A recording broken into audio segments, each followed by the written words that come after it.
What is something that your parents did that you swore never to repeat to your own kids? Lecture. My mom could go on 4 hours for even small misbehaviors. Somehow, it usually looped around to how I didn't keep my room clean, even though the rest of the house was just as much of a mess or worse. When I need to have a stern or serious discussion with my kids, I force myself to make my point in 5 minutes or less. I've even said stuff like, "Look, this is taking way too long. Just don't do this aloud thing again." Okay, I also apologize if I yell as soon as I am emotionally able to after an angry outburst. I don't remember mom ever doing that. I received so many lectures that went on for ages while just repeating the same things over and over again.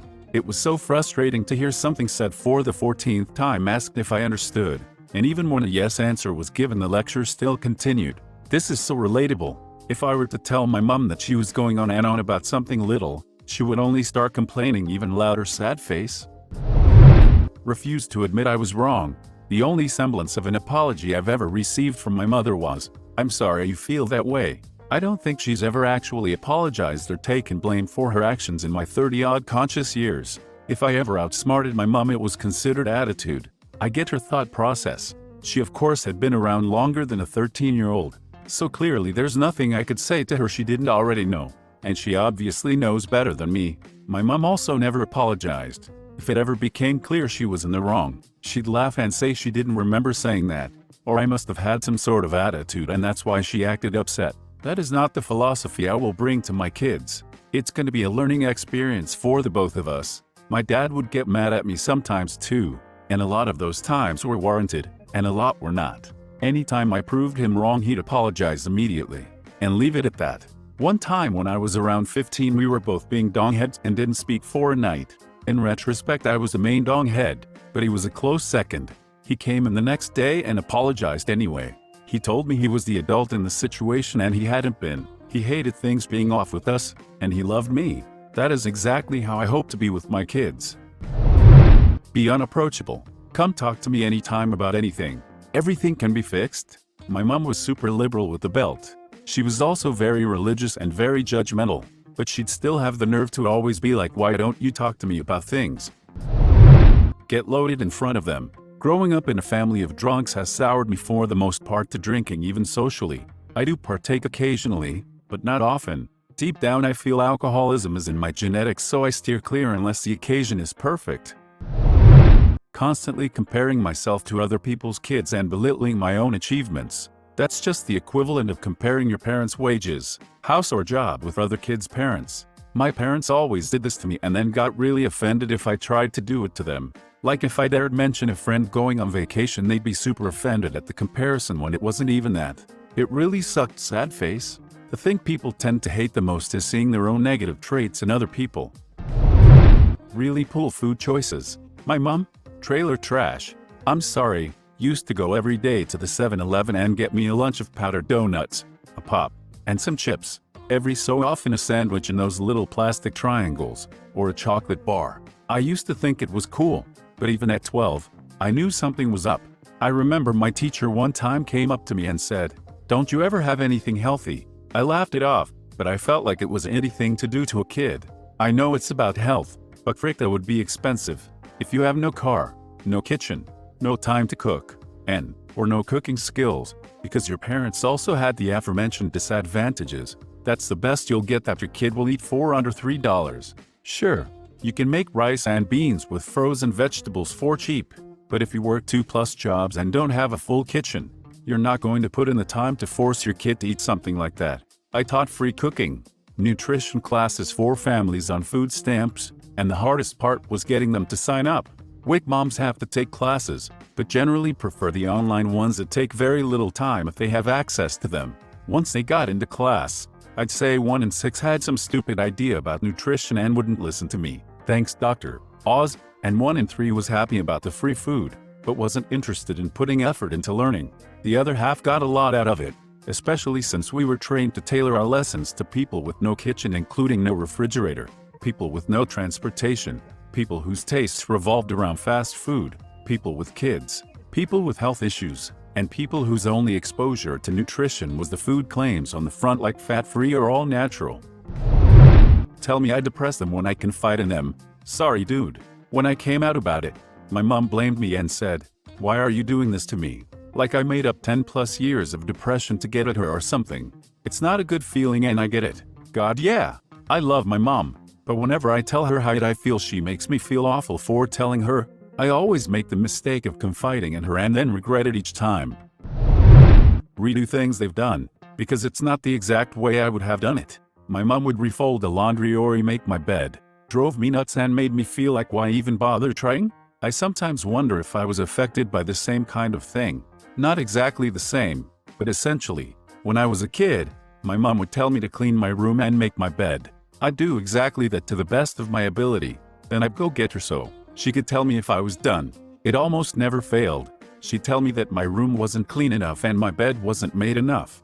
Then I was left to try to figure out what I was missing. I would try straightening things more, then get her again, and she'd tell me the room still wasn't clean enough and the bed not made enough. I would just feel baffled, because I had no idea what more I could do before it was enough. I felt like there was some invisible message she could see, but somehow I couldn't. I couldn't understand what I was missing and it would never be explained to me exactly what still needed to be straightened up, or what part of my bed still needed to be made. So now as an adult, in just about any context, I often have this underlying self-doubt that I am missing something, somehow, and I can't trust myself to know when I've done enough. Minimize anything they pursue. My mother would absolutely burn down any dream I had as a kid. Singer? Well, that's nice, but it will never happen. Gymnast? We can't afford that. But she never went without beer, weed, or smokes. I was 12. Of course it wasn't gonna happen. But Jesus, woman, a little support. Teaching them by comparing them to their own better behaved, smarter siblings. In a very condescending manner, of course. I was compared to other people's as kids. Insert other kid's name. Would never do that to their parent. Mom, I still am. Well, XYZ friend wouldn't speak that way to their parent. Mom, I'm a 30-year-old man and you haven't even seen XYZ friend since we were 9. You don't know it. In Korea, there is actually a term for this. Omchinga, abbrev, for mother's friend's son, as the symbolic ultimate standard your mom compares you to. Moms meet for chit-chat and brag, and highly exaggerate about their children's achievements, and then use the exaggerated stories at home to compare their children to. Wake them from a dead sleep, on a school night, to introduce them to my drunk friends I just came home with, because I'm a bartender. Not be affectionate. My mom was very distant and not a physically emotional person with me growing up. I realized that if I have kids I'd want to read to them, hug them, celebrate their accomplishments, overall have them feel comfortable with me to share their thoughts or feelings. My husband expressed one time how his family wasn't a hugger-type family when he grew up, and so he hugs me all the time. When my youngest was little he is a total man's boy and would get jealous and run in between us, which would lead to the eldest and the dog joining the fun. This has led to hug time. Exactly like the Trolls movie. Someone calls hug time. That's it, you drop everything and hug. The dog even knows this statement. Wholesome as frick. When I was little, when my dad was doing anything out in the yard, my brother and I would ask if we could help. The answer was always, you can help by staying out of the way. My kids are always allowed to help, and so feel they can contribute, grow a sense of self-worth, and an appreciation of group effort. This has been the hardest thing for me as a parent, but I'm working on it. My 4-year-old wants to help me do absolutely everything, but sometimes I just don't have the time to spend doing something in 30 minutes that should have taken 5. He loves helping with the laundry and dishes though. I'm just leery about cooking. Mine is official stirrer and taster. Also, just tall enough for the cheese drawer, so cheese getter. If letting her help increases the task by 25 minutes, but reduces my pretend play responsibilities by 25 minutes, then hell yes. I feel bad. I loved it as a kid. I know it's important, but I hate pretend play. I want to put cheese getter on my resume. Never actually saying I love you. Yep. Never once heard my parents say these words. I make sure my son knows I love him. Every single day. He's 20 and probably tired of it, but too bad. LOL. Username checks out. That's so wholesome. Oh my god. I hope they start every text message to their son this way. Mom to Aaron, it's 10 p.m. and you have school tomorrow. Go to bed. I know you're still up. Sleep or you'll be tired and grumpy in the morning. Love you, Mom. My son will sigh, I know. You love me and Mommy very much, and I love you and I love Mommy. He's 3 and the love is already drilled in deep. Because I said so. I always have a reason why I ask them to do something. If they ask why, I'll explain. I'll explain my reason. My reasons for my reason. Various other factors I considered. I can go on for a while. They know this. The other day I asked my 7-year-old to do something. She said why. I thought about it for a second. I asked, is because I said so a good enough reason? She thought about it for a second and said, yeah. For about 3 seconds. I felt like I nailed parenting. I try to do this and generally follow it. But my son is 3 and sometimes he asks why and there's no reason for it. Duck walks across street in front of us. Why he did that, I don't freaking know. Thanks for watching. If you enjoyed the video, please smash the like button and leave a comment which story you liked the most. Subscribe and hit the bell notification for updates on our latest videos. And don't forget to check the links in the description box for more awesome content.